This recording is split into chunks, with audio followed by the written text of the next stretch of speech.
नमस्कार, बहुत स्वागत है आपका और आप देख रहे हैं इंडिया वॉइस। मैं हूं आपके साथ आनंद विजय सिंह और बात उत्तराखंड के सवाल में आज हम करने जा रहे हैं हरिद्वार नगर निगम की भूमि खरीद प्रकरण की, जिसमें वर्तमान धामी सरकार ने बड़ी कार्रवाई की है और प्रदेश की राजनीति और प्रशासनिक गलियारों में इस कार्रवाई से हलचल मच गई। सरकार ने कथित अनियमितताओं और वित्तीय गड़बड़ियों के आरोपों की जांच के बाद कई अधिकारियों और कर्मचारियों के खिलाफ सख्त कदम भी उठाए हैं। मुख्यमंत्री पुष्कर सिंह धामी के निर्देश पर इस मामले में तत्कालीन जिलाधिकारी, तत्कालीन नगर आयुक्त और अन्य अधिकारियों सहित 1 दर्जन से अधिक अधिकारियों और कर्मचारियों पर कार्रवाई की गई। यह पूरा मामला हरिद्वार नगर निगम द्वारा भूमि खरीद से जुड़ा हुआ है। 15 करोड़ रुपए की, करीब 15 करोड़ की वो जमीन थी जिसकी खरीद हुई नगर निगम के द्वारा, हरिद्वार नगर निगम के द्वारा 54 करोड़ में। और ये साफ तौर पर भ्रष्टाचार का मामला बनता है। कृषि योग्य भूमि थी, उसे व्यावसायिक योग्य भूमि बना दिया गया और फिर उस पर 15 करोड़ की जो जमीन है उसे 54 करोड़ में बेचा गया। करीब 39-40 करोड़ रुपए का घपला हुआ है। सरकार को इस राजस्व का नुकसान हुआ है। मुख्यमंत्री पुष्कर सिंह धामी ने इस पूरे मामले में डीएम कर्मेंद्र सिंह, तत्कालीन डीएम कर्मेंद्र सिंह, तत्कालीन नगर आयुक्त वरुण चौधरी, तत्कालीन एसडीएम अजय वीर समेत 12 से ज्यादा अधिकारियों और कर्मचारियों को निलंबित कर तत्काल जांच शुरू करने के निर्देश दिए। सरकार ने इस मामले को गंभीरता से लेते हुए पहले सचिव स्तर पर जांच कराई, फिर विभागीय जांच और उसके बाद विजिलेंस जांच के आदेश दिए। जांच रिपोर्टों के आधार पर संबंधित अधिकारियों की भूमिका की समीक्षा भी की गई और दोषी पाए जाने पर कार्रवाई की प्रक्रिया को आगे बढ़ाया गया। बीजेपी की इस कार्रवाई को मुख्यमंत्री की भ्रष्टाचार के खिलाफ जीरो टॉलरेंस की नीति का एक उदाहरण बीजेपी बता रही है। बीजेपी नेताओं का यह कहना है कि राज्य में पारदर्शिता और जवाबदेही सुनिश्चित करने के लिए सरकार कठोर निर्णय लेने से पीछे नहीं हट रही है, लेकिन कांग्रेस कार्रवाई का स्वागत तो कर रही है, साथ ही सवाल भी कांग्रेस उठा रही है और पूछ रही है कि यदि किसी स्तर पर राजनीतिक संरक्षण की भूमिका रही है तो उसकी भी निष्पक्ष जांच होनी चाहिए। कांग्रेस का यह भी कहना है कि भ्रष्टाचार के खिलाफ कार्रवाई केवल अधिकारियों तक ही सीमित नहीं रहनी चाहिए, बल्कि जिम्मेदारी तय करने की प्रक्रिया सभी स्तरों पर होनी चाहिए।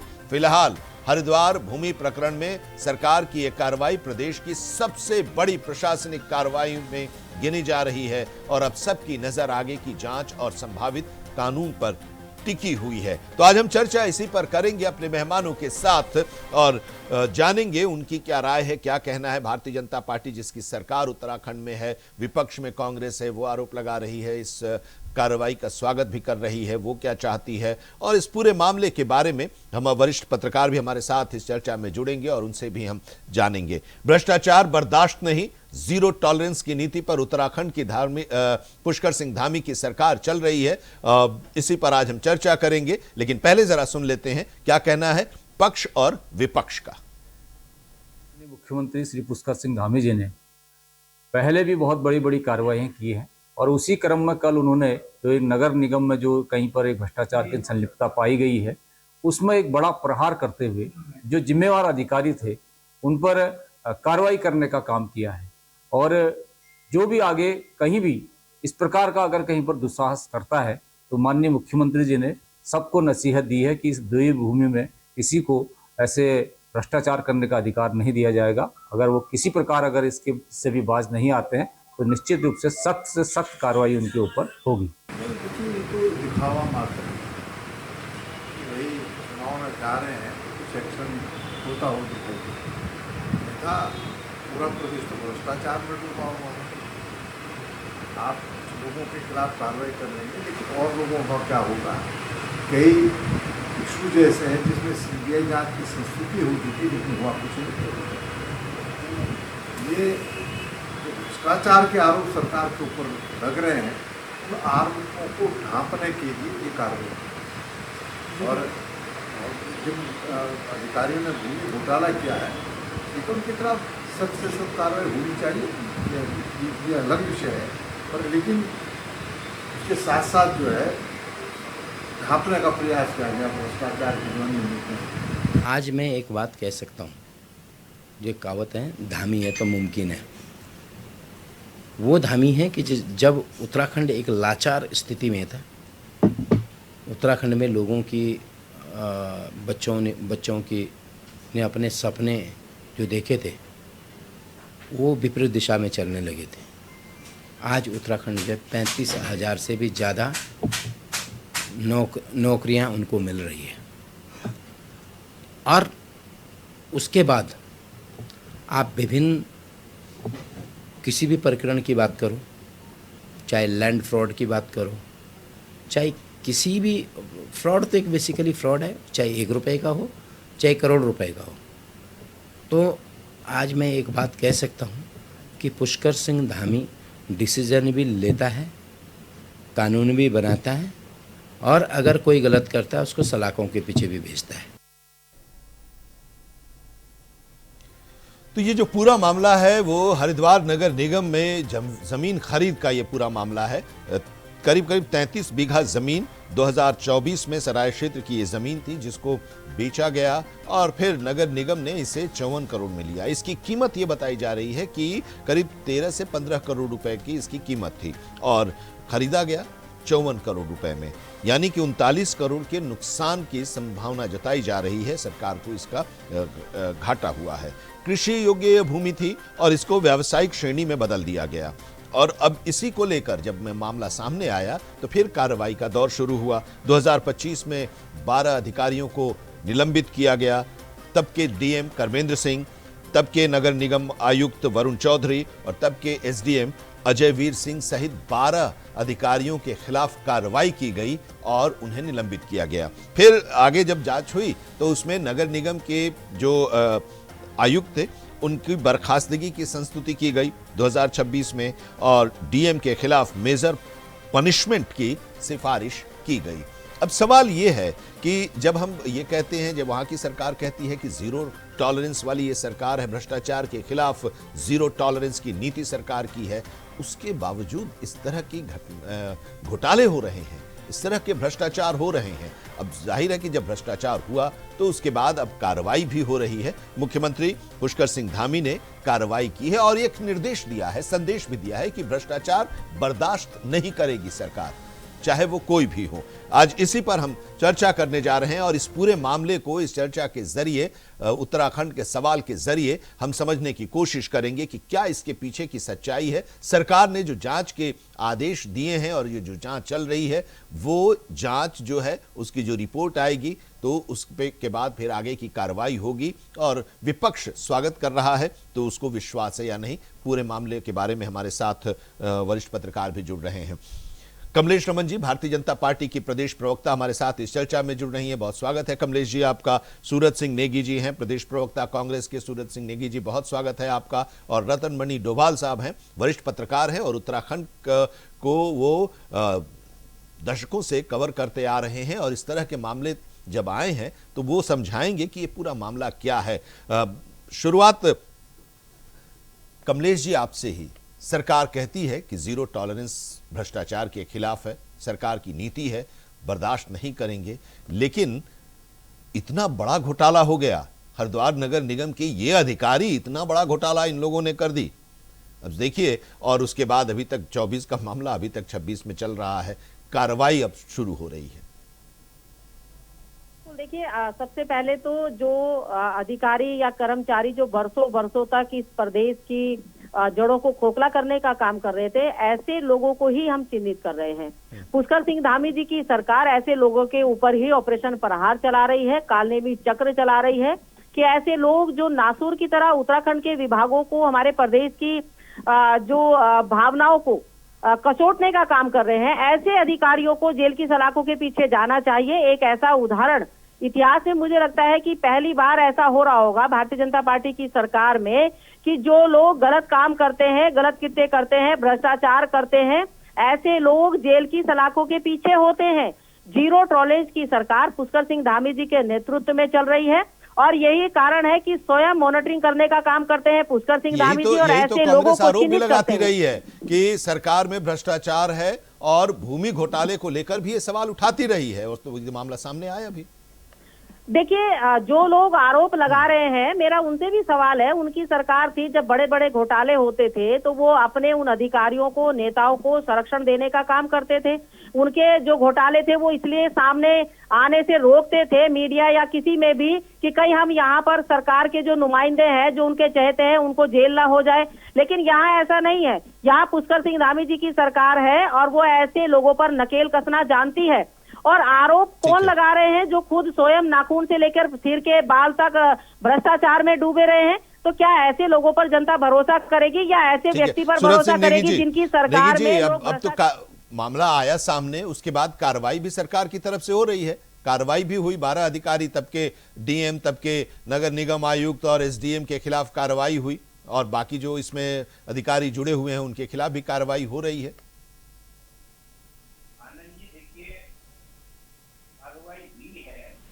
ये मात्र छोटी बस्तियां जो है पकड़ी गई हैं और इन पर जो है नामात्र कार्रवाई हो रही है।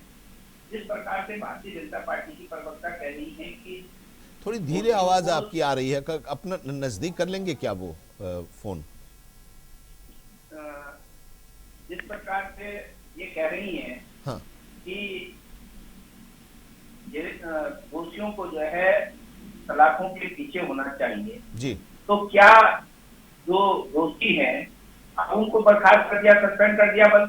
अरे हम तो कहते हैं कि उनको जेल की सलाखों के पीछे होना चाहिए और उनकी संपत्ति से जो घोटाला हुआ है, जो जनता के पैसे का दुरुपयोग हुआ है, उसको भरपाई भी होनी चाहिए, तब जाकर के जो है कहीं बात बनेगी। पहला तो रास्ता यही है ना सर, पहला रास्ता तो यही है ना कि कार्रवाई हो, उनका सस्पेंशन हो, जांच हो, उसके बाद फिर अब मामला कोर्ट में जाएगा, फिर उसके बाद आगे की कार्रवाई होगी, जो फैसला आएगा उधर से। देखिए, अभी तक जो आरटीआई में जब खुलासा हुआ, खुलासे के बाद जांच बहुत धीमी गति से जो है इस पर चल रही है, और जो मेन इसके सूत्रधार हैं उन तक अभी तक जांच एजेंसी नहीं पहुंची है, जांच उनके तक नहीं हो पाई। किसी तय पर ये हुआ है, और एक हरिद्वार नगर निगम नहीं, देहरादून नगर निगम हो या दूसरे तमाम नगर निगम हो, जहां भी पूरे प्रदेश में भ्रष्टाचार का आतंक में जो है डूबे हुए हैं सरकार, और ये मामला थोड़ा उजागर हो गया तब इस पर कार्रवाई का जो है अब रिजल्ट बताएगा कि केवल स्वांग भर है या पूरे तह तक इसके जाकर के जनता के पैसे की जो बर्बादी हुई है उसको वसूला जाएगा। नहीं तो अधिकतर भारतीय जनता पार्टी की सरकार में केवल मामलों को दबा दिया जाता है।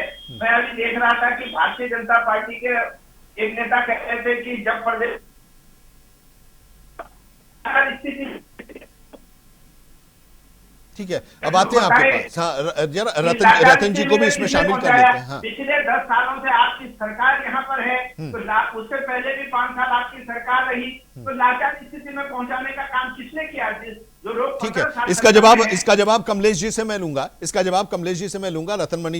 रतनमणि डोभाल जी भी हमारे साथ जुड़े हुए हैं, वरिष्ठ पत्रकार हैं, और वहां के उत्तराखंड की सियासत को और इस तरह के जो मामले आते हैं उसको बड़ी उसकी हकीकत वो समझते हैं, और उसको जरा सर बताइए कि ये जो पूरा मामला है, इस पूरे मामले में आपको क्या लग रहा है? सरकार जिस दिशा में बढ़ रही है, जांच की दिशा में, जो कार्रवाई हुई है वो सही दिशा में है, या ये अधिकारी जो हैं, जो चिन्हित किए गए हैं वही हैं, या सूरज सिंह नेगी जी जो कह रहे हैं कि जो इसमें एक मास्टरमाइंड है वहां तक अभी तक नहीं पहुंच पाई है सरकार, कोई और है इसमें?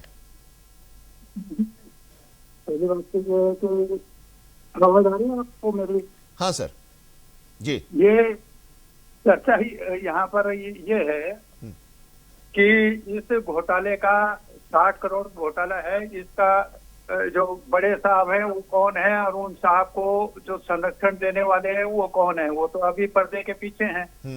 और इसको इस रूप में आप समझिए कि एक किसान, मैं एक किसान हूँ, मैंने आवेदन किया है कि मैं ये अपनी जमीन पर खेती नहीं करना चाहता हूँ, और 143 होती है उसमें वो हो जाता है, और ये सारा काम हुआ 1 हफ्ते में, और एडिया घिस जाती है लोगों की। 143 के आवेदन करने के लिए, और वो जमीन से ज्यादा रिश्वत भी उस दे देते हैं, उसके बाद भी नहीं होती है। और इस पर जो कार्रवाई हुई वो 1 हफ्ते में हुई, और जो जहाँ से कार्रवाई शुरू होती है वहाँ वो कड़ी तो पटवारी है, नायब तहसीलदार है, तहसीलदार है, ये कहाँ है? आपने बीच में उन लोगों को लाभ देने के लिए ये पॉइंट ये भी कहेंगे कि साहब फाइल तो वहां से आई थी, और 1 हफ्ते में जिस उप जिलाधिकारी एसडीएम ने इसको 143 कर दिया, उसको क्या पनिशमेंट आपने दिया कि 3 एग्रीमेंट आपने वो कोर्ट में चला जाएगा या उसमें चला जाएगा, बाहर उसको भी वापस आ जाएगा। ये कोई मतलब प्रभावी कार्रवाई नहीं है। और दूसरी बात यह है कि ये जो सरकार का जो जनता के पैसा जो गया वो तो चला गया, रजिस्ट्री तो निरस्त हुई नहीं अभी तक। और रजिस्ट्री निरस्त करने के लिए ये शासन ने भी कहा कि आप रजिस्ट्री निरस्त कर दिए। नगर निगम ने कहा कि उन्होंने जो शासकीय अधिवक्ता है उनकी राय ली, तो उन्होंने कहा कि या तो दोनों पक्ष अगर सहमत हैं तो कोई बात नहीं है, कैंसिल हो जाएगी। अगर एक ही पक्ष है, माना नगर निगम ही चाहता है उसको कैंसिल कराना, तो उसको कोर्ट फीस न्याय शुल्क जो है 4 करोड़ भरना है। अब ये नगर निगम ने शासन को लिखा कि साहब या तो हमें इससे छूट दिला दीजिए, ये मिली भगत है या न्याय शुल्क का पैसा शासन हमें दे। सर ये मिली भगत का ये मामला सामने आ रहा है क्या? तो वो मतलब हमें मिला क्या? अभी उन लोगों को भी अभी दंडित दी कि आपने संस्तुति कर दी साहब, हमने बर्खास्त की। अब वो संस्तुति जिन्हों वो माने आपकी कि नहीं मानते हैं, ठीक है। ये सवाल वो गंभीर नए सवाल जुड़ गए हैं इसमें। हाँ, कि ये इसी तरह का मामला कुछ दशक पहले, हाँ इसी तरह का मामला वो ग्रेटर नोएडा वाला था, जो कमर्शियल लैंड के तौर पर एग्रीकल्चर लैंड को कन्वर्ट किया गया था, और उस कमर्शियल लैंड को रेजिडेंशियल लैंड में कन्वर्ट बिना कराए वहां पर प्लॉट बेच दिए गए अपार्टमेंट्स के लिए बिल्डर्स को, और फिर वहां पर अपार्टमेंट्स बनने लगे, सोसाइटीज बनने लगी। फिर मामला कोर्ट में गया और फिर कोर्ट से फिर आदेश हुआ। फिर बाकी तो चूंकि बिल्डिंग खड़ी हो गई थी तो फिर वहां पर ये इसी तरह से कि कृषि योग्य भूमि जो अभी कह रहे हैं रतन जी कि कृषि योग्य भूमि को हफ्ते भर 10 दिन के अंदर वो सब कुछ बदल दिया गया और कमर्शियल लैंड में उसको परिवर्तित कर दिया गया। ये बड़ा मामला कमलेश जी, लेकिन सवाल ये है ना कि ठीक है आप कार्रवाई कर रही हैं, इस तरह के जब मामले सामने आते हैं तो कार्रवाई होती है, चाहे वो पॉलिटिकल लीडर से जुड़े हुए मामले इसमें शामिल हों या अधिकारी शामिल हों, तो उन लोगों के खिलाफ कार्रवाई होती है, सस्पेंशन हो जाता है, जेल हो जाती है। लेकिन वो जो पैसे का घोटाला होता है वो तो वापस आता नहीं। मतलब अगर ये सब कुछ अगर मान लीजिए कि उनको कोर्ट से सजा भी हो जाती है, अधिकारी जो भी इसमें संलिप्त हैं, जो लोग भी संलिप्त हैं, लेकिन वो 30-40 करोड़ के आसपास का जो नुकसान सरकार को हुआ है वो तो नहीं मिलेगा। उसके लिए भी तो कोशिश करनी चाहिए ना सरकार को। अपनी जनता के लिए जितनी भी कोशिश होगी पूरी कोशिश करती है कि हमारी जनता का कोई नुकसान ना हो, सरकार का कोई नुकसान ना हो। रही बात इस भूमि घोटाले की जिसमें अधिकारियों को बर्खास्त किया है और पनिशमेंट दिया है और 10 कर्मचारियों के या अन्य लोगों के खिलाफ मुकदमा भी दर्ज हुआ है। पहला स्टेप तो यही होता है कि जब जिसका नाम उजागर होता है सबसे पहले उसको पनिश किया जाता है। उसके बाद जब जांच होती है तो जो भी इस दायरे में आता है, इस जांच में या जो भी दोषी पाया जाता है उनके खिलाफ कार्रवाई होती है। तो इसमें चाहे तहसीलदार हो या नायब तहसीलदार हो या पटवारी हो, मुझे लगता है कोई बचेगा नहीं। जो भी इस जांच के दायरे में आएगा वो जेल की तो ये भी कहा जा रहा है कि मामला पुराना था और चुनाव नजदीक आया तो विपक्ष की तरफ से लगातार आरोप लगाए जा रहे थे, इसलिए एक कार्रवाई के तौर पर नहीं, बिल्कुल नहीं, ये सत्य नहीं है, बिल्कुल सरासर झूठ है। कोई भी जांच होती है उसका एक समय होता है, समय के अनुकूल ही वो लोग अपनी जांच को आगे लाने का काम करते हैं। ऐसा तो नहीं है कि एक दिन में जांच हो जाएगी और एक दिन में आप किसी को फांसी चढ़ा देंगे। हर चीज हर पहलू को देखना पड़ता है, कोई निर्दोष न फंस जाए और कोई दोषी बच न जाए। ये ध्येय सरकार का और उन एजेंसियों का होता है जो जांच करती है। अब मुझे बताइए, ये कह रहे हैं कि जी भाई वो लोग तो बच गए, उन लोगों को भी सूत्रधार 2003 में एक पटवारी घोटाला हुआ था जिसमें भूमि का घोटाला भी हुआ था। तो वहां पर गाज किसके ऊपर गिरती है? अधिकारी के ऊपर गिरती है। तो वो लेकिन जो कैबिनेट मंत्री उस समय का था वो बच जाता है, क्यों?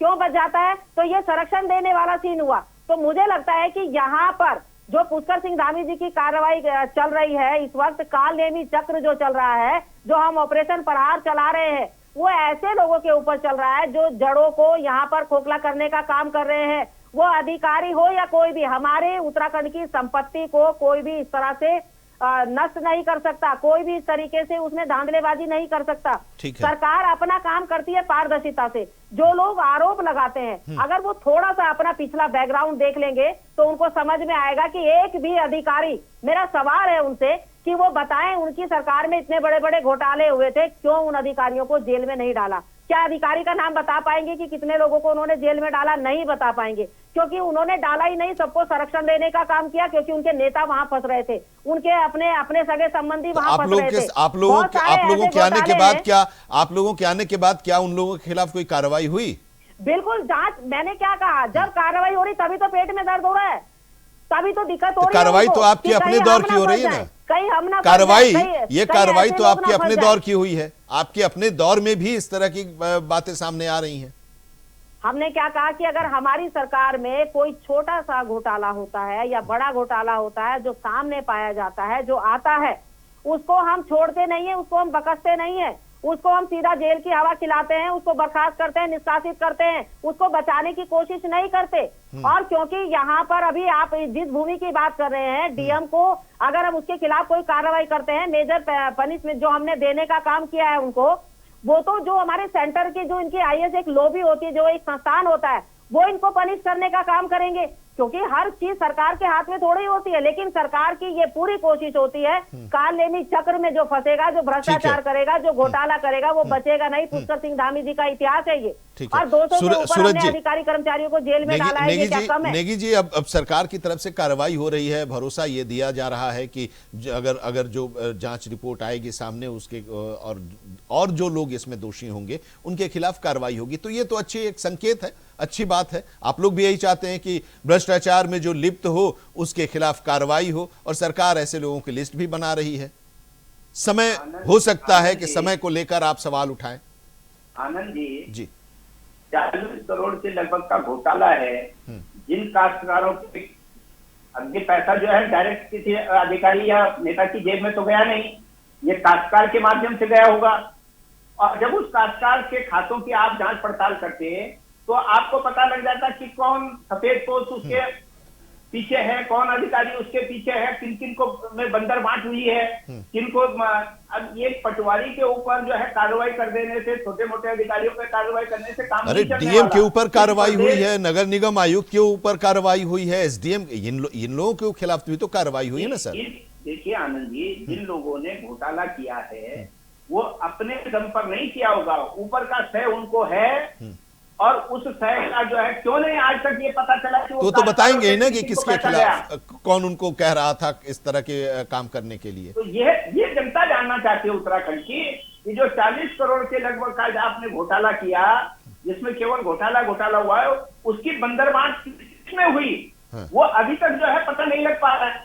अरे उसके खाते बता रहा हूँ, क्योंकि खातों में आपने पैसे दिया होगा, और फिर उस काश्तकार ने किसको पैसा दिया वापसी, तो ये चिंता का विषय है। आपको विश्वास है जो जांच हो रही है उस पर?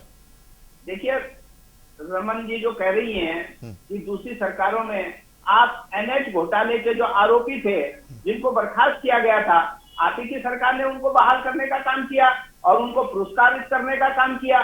तो दंडित नहीं होते हैं भारतीय जनता पार्टी की सरकार में, केवल दिखावा होता है। और इस समय भी जो है चुनावी समय है, इसलिए जो है इस प्रकार की कार्रवाई करेंगे, उसके बाद फिर उनको जो है पुरस्कारित करने का काम करेंगे। तो ये सरकार दंडित नहीं करती। डोभाल साहब जल्दी से जरा बता दीजिए कि जनता को कैसे भरोसा हो इस तरह के जब मामले सामने आते हैं, जांच कमेटियां बनती हैं, कुछ कार्रवाई होती है, तो ये आगे ऐसा ना हो, ये कैसे भरोसा सरकार पैदा करे, क्या करना चाहिए?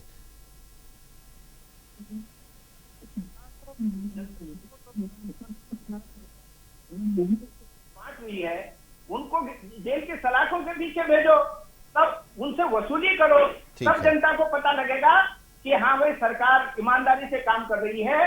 और चुन के इस तरह के ऐसे नहीं हो सकता ना ये। हाँ। आप कड़ी पकड़िए कि भाई फाइल आपने ये सारा काम हुआ कहाँ से चला, कहाँ पे खत्म, और ये जो नुकसान हो गया है राजस्व का, वो जिसने जमीन बेची, जिस किसान ने, उसको तो उसका क्या हुआ? कोई कार्रवाई, कोई आपराधिक कोई मुकदमा दर्ज नहीं हुआ अभी तक कि किसी को सजा मिले उसकी।